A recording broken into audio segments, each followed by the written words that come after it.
Assalamualaikum, selamat pagi anak-anak semua. Bagaimana kabarnya pagi ini?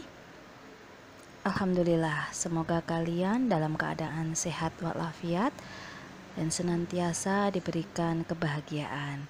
Pada pertemuan kali ini saya akan membahas tentang diet penyakit generatif. Ini merupakan salah satu kompetensi dasar di mapel kebutuhan dasar manusia. Penyakit degeneratif adalah kondisi kesehatan di mana organ atau jaringan terkait keadaannya yang terus menurun seiring dengan berjalannya waktu. Penyakit ini terjadi karena ada perubahan pada sel-sel tubuh yang akhirnya mempengaruhi organ secara menyeluruh, terutama pada fungsinya. Proses penuaan adalah penyebab dari penyakit degeneratif yang paling umum. Semakin bertambahnya usia, maka fungsi jaringan, organ tubuh, bahkan semua sel akan mengalami yang namanya penurunan. Itu sebabnya orang usia lanjut atau lansia lebih mungkin mengalami berbagai jenis penyakit degeneratif dibanding orang yang lebih muda. Meski begitu, penyakit satu ini bisa dialami oleh semua kalangan tanpa memandang usia. Macam-macam penyakit degeneratif. Pada pertemuan kali ini kita akan membahas 5 saja ya contoh dari penyakit degeneratif. Yang pertama adalah hipertensi, kedua penyakit jantung, ketiga diabetes, keempat osteoporosis, dan yang terakhir adalah stroke. Hipertensi adalah kondisi di mana tekanan darah berada di atas 140/90 mm hidrargyrum atau mmHg. Tekanan darah itu sendiri adalah kekuatan aliran darah dari jantung yang mendorong dinding pembuluh darah. Kekuatan tekanan darah ini idealnya selalu berubah, dipengaruhi oleh aktivitas yang dilakukan. Misalnya, hasil pengecekan tekanan darah setelah olahraga atau dalam keadaan normal tentunya berbeda. Normal tekanan darah manusia biasanya berada di angka sekitaran 120/80 mm hidrargyrum. Hipertensi ini disebabkan karena gaya hidup yang buruk seperti alkoholik, perokok, dan pola makan yang buruk. Tentunya kalian masih ingat ya, pola makan yang buruk yang seperti apa yang arahnya bisa menjadi penyebab dari penyakit hipertensi. Penyakit ini sering disebut sebagai silent killer disease, yaitu penyakit yang membunuh secara diam-diam. Karena gejala penyakit ini cenderung samar. Cara terbaik untuk mengetahui apakah seseorang terkena penyakit hipertensi adalah dengan cara melakukan pengecekan tekanan darah secara teratur. Jika tekanan darah dibiarkan tinggi terus-menerus, kondisi ini dapat memicu berbagai komplikasi yang mengancam nyawa. Ya, makanya harus hati-hati dan memang harus sering dilakukan pengecekan. Penyakit jantung atau yang sering dikenal dengan penyakit kardiovaskuler adalah salah satu penyebab kematian terbesar di seluruh dunia. Penyakit ini dapat disebabkan oleh banyak hal, mulai dari penyumbatan pada pembuluh darah, kemudian adanya kelainan pada katup, hingga kondisi jantung yang lainnya. Jika penyakit jantung ini tidak mendapatkan pengobatan yang tepat, ya, akan memicu terjadinya gagal jantung bahkan kematian. Umumnya gejala penyakit jantung ini adalah nyeri dada, napas terengah-engah, nyeri atau mati rasa pada kaki. Penyakit ini juga menyebabkan sakit kepala, pusing, detak jantung cepat atau lambat, serta adanya pembengkakan pada kaki, pergelangan kaki ataupun tangan. Penyakit ini merupakan salah satu jenis penyakit degeneratif yang tidak bisa disembuhkan, ya, atau sulit disembuhkan. Pengobatan yang ada bertujuan untuk meringankan gejala yang dialami oleh pasien. Secara umum, kunci utama perawatan untuk penyakit jantung adalah perubahan gaya hidup menjadi gaya hidup yang lebih sehat. Untuk kasus yang parah, untuk kasus-kasus tertentu memang diperlukan suatu tindakan operasi untuk perbaikan dari anatomi dan fisiologi fungsi jantung itu sendiri. Penyakit degeneratif yang berikutnya adalah diabetes. Diabetes yang akan dibahas di sini adalah diabetes tipe 2, yang mana penyakit ini disebabkan karena pola makan yang salah atau buruk, yaitu kelebihan konsumsi dari karbohidrat ataupun glukosa. Ya, penyakit diabetes mellitus ini sendiri atau sering disebut dengan penyakit kencing manis adalah kondisi di mana kadar glukosa darah atau gula darah dalam keadaan lebih dari normal. Pada pemeriksaan gula darah sewaktu didapatkan hasil lebih dari 130 mg per desiliter. Kemudian pada pemeriksaan gula darah 2 jam postprandial lebih dari 140 mg per desiliter. Sedangkan pada pemeriksaan gula darah puasa ini lebih dari 100 mg per desiliter.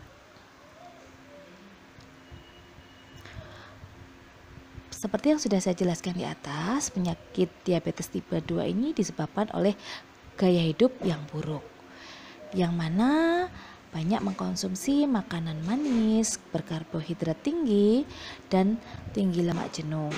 Kemudian jarangnya aktivitas atau olahraga, adanya kelebihan berat badan, serta sering mengkonsumsi atau minum alkohol. Penyakit ini jika dibiarkan secara terus-menerus akan menyebabkan terjadinya komplikasi yang akan mempengaruhi banyak organ dalam tubuh seperti saraf, ginjal, jantung, hati, dan juga pada mata. Trias atau gejala dari penyakit diabetes mellitus ini adalah adanya polifagi, polidipsi, poliuri, lemah, letih, dan kulitnya bersisi. Stroke adalah gangguan peredaran darah otak yang menyebabkan defisit neurologis mendadak atau adanya penurunan dari sistem saraf sebagai akibat dari iskemia atau hemoragik sirkulasi saraf otak. Stroke hemoragik atau stroke perdarahan terjadi pada saat pembuluh darah di otak mengalami kebocoran atau pecah, berawal dari pembuluh darah yang melemah, kemudian pecah dan menumpahkan darah ke sekitarnya. Darah yang bocor jadi menumpuk dan menghambat jaringan otak di sekitarnya. Kematian atau koma panjang akan terjadi jika perdarahan ini berlanjut. Stroke iskemia adalah jenis stroke yang terjadi ketika pembuluh darah yang menyuplai darah ke area otak terhalang oleh bekuan darah. Bekuan darah ini sering diakibatkan oleh aterosklerosis, yaitu penumpukan timbunan lemak di lapisan dalam pembuluh darah. Sebagian dari timbunan lemak ini bisa lepas dan memblokir aliran darah di otak Anda. Konsepnya mirip dengan serangan jantung, di mana gumpalan darah ini menghalangi aliran darah ke sebagian jantung. Osteoporosis adalah penyakit degeneratif yang menyerang tulang. Penyakit ini menyebabkan tulang menjadi lemah dan rapuh karena kerusakan jaringan tulang terjadi lebih cepat daripada produksi sel-sel tulang tersebut. Pada tahap awal mungkin banyak yang tidak tahu jika terkena penyakit osteoporosis karena gejalanya cenderung samar. Namun setelah tulang semakin lemah mungkin baru menyadari adanya penyakit ini. Salah satu gejalanya adalah sakit punggung yang disebabkan oleh karena tulang belakang retak, kemudian berkurangnya tinggi badan dari waktu ke waktu, dan postur tubuh membungkuk, semakin hari semakin membungkuk, kemudian Ditemukan juga tulang mudah patah, bahkan hanya karena benturan yang kecil. Tujuan dari diet degeneratif selain untuk memberikan makanan secukupnya bagi pemenuhan kebutuhan gizi pasien dengan memperhatikan keadaan dan komplikasi penyakit pasien, juga disesuaikan dengan jenis penyakitnya masing-masing. Untuk diet hipertensi, tujuannya untuk menstabilkan tekanan darah, menjaga kesehatan fungsi jantung, pembuluh darah, serta ginjal. Untuk diet jantung, tujuannya memperbaiki fungsi jantung, pembuluh darah, dan mencegah terjadinya plak pada pembuluh darah. Untuk diet DM atau diabetes, untuk menstabilkan kadar glukosa darah dalam ambang normal.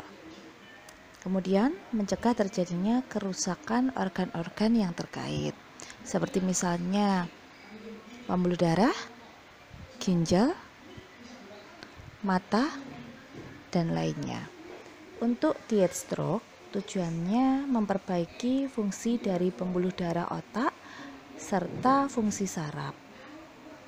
Kemudian juga untuk mencegah terjadinya bekuan darah atau plak pada pembuluh darah.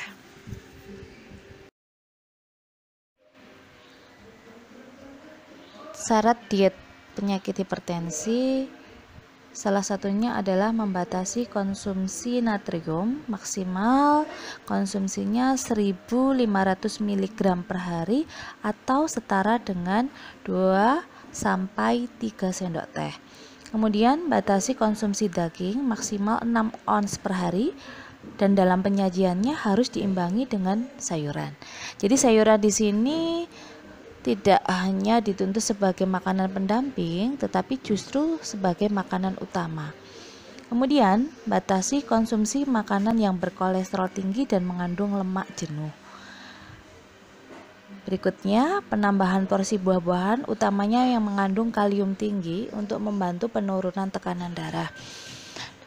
Dengan mengkonsumsi makanan yang mengandung kalium tinggi, tentunya akan membuat proses pembuangan natrium ini semakin efektif.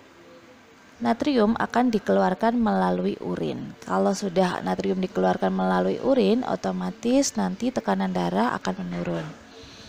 Kemudian syarat yang berikutnya adalah hindari makanan dalam kemasan, utamanya kaleng, dan juga makanan fast food yang pasti tinggi natrium. Terakhir adalah batasi makanan yang digoreng, baik makanan itu mengandung protein atau lemak hewani dan juga yang nabati. Syarat diet penyakit jantung yaitu energi harus cukup untuk mencapai dan mempertahankan berat badan normal. Kemudian protein cukup yaitu 0,8 gram per kilogram berat badan. Lemak kebutuhannya sedang yaitu 25-30% dari kebutuhan energi total. Kolesterol kebutuhannya rendah, vitamin dan mineral cukup, garam juga rendah ya, antara 2-3 gram per hari jika disertai hipertensi atau edema. Kemudian makanan mudah cerna, tidak boleh yang menimbulkan gas.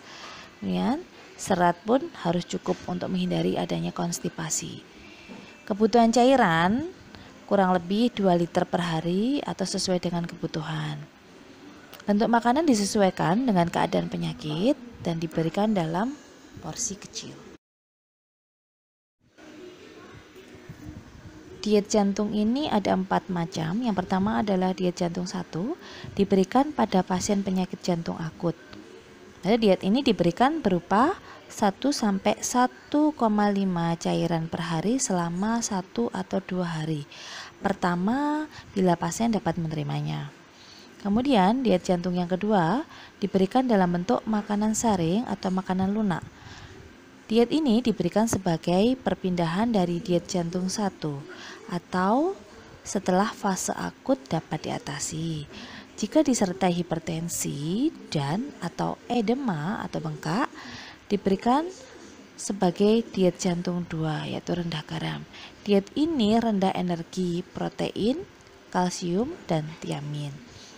Kemudian diet jantung yang ketiga diberikan dalam bentuk makanan lunak atau makanan biasa.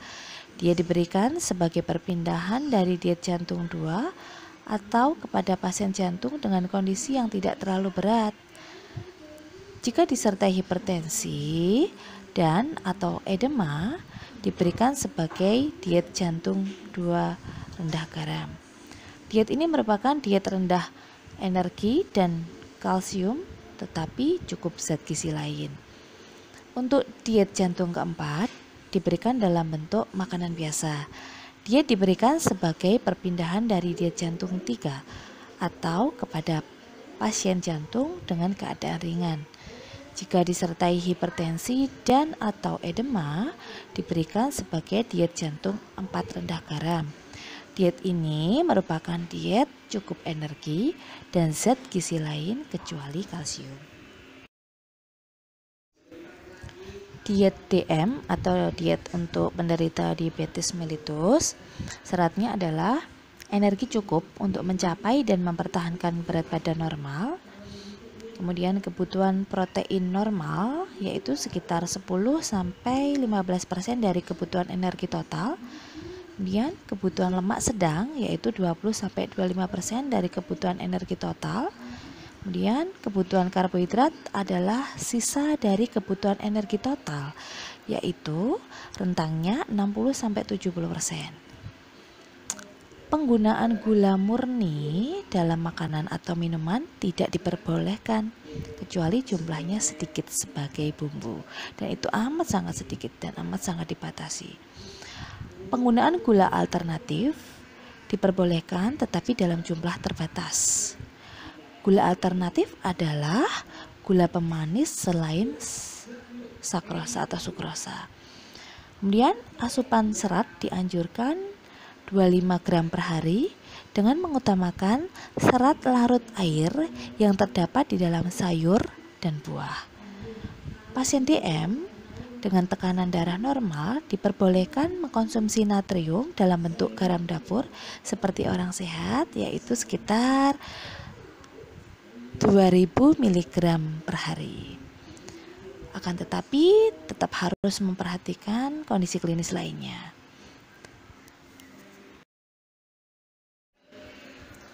Diet stroke syaratnya adalah energi cukup, yaitu 25-45 kilokalori per kilogram berat badan.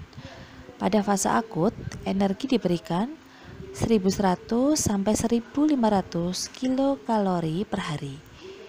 Kebutuhan protein cukup, yaitu antara 0,8 sampai 1 gram per kilogram berat badan. Apabila pasien berada dalam keadaan gizi kurang, protein diberikan 1,2 sampai dengan 1,5 gram per kilogram berat badan. Kebutuhan lemak cukup, yaitu rentangnya antara 20 sampai 25% dari kebutuhan energi total. Utamakan sumber lemak tidak jenuh dan batasi sumber lemak yang jenuh. Kebutuhan karbohidrat cukup, yaitu antara 60-70% dari kebutuhan energi total. Vitamin cukup dan mineral pun juga harus cukup. Kebutuhan serat amat sangat diperhatikan untuk menurunkan kadar kolesterol dalam darah dan mencegah terjadinya konstipasi. Kebutuhan cairan antara 6-8 gelas per hari, kecuali dalam keadaan edema. Itu cairan harus dibatasi. Bentuk makanan disesuaikan dengan kondisi klinis dari pasien. Makanan sebaiknya diberikan dalam porsi kecil dan sering. Sebelum pertemuan kali ini saya tutup, tidak afdol rasanya kalau tidak ada tugas untuk kalian. Ya, tugas pada kesempatan kali ini adalah kalian mempelajari dan membaca kembali PowerPoint yang sudah saya berikan. Kemudian minta tolong ada satu diet yang belum dikerjakan, yaitu adalah diet untuk pasien dengan osteoporosis. Ya, Silahkan dikerjakan. Terima kasih atas perhatiannya. Wassalamualaikum warahmatullahi wabarakatuh.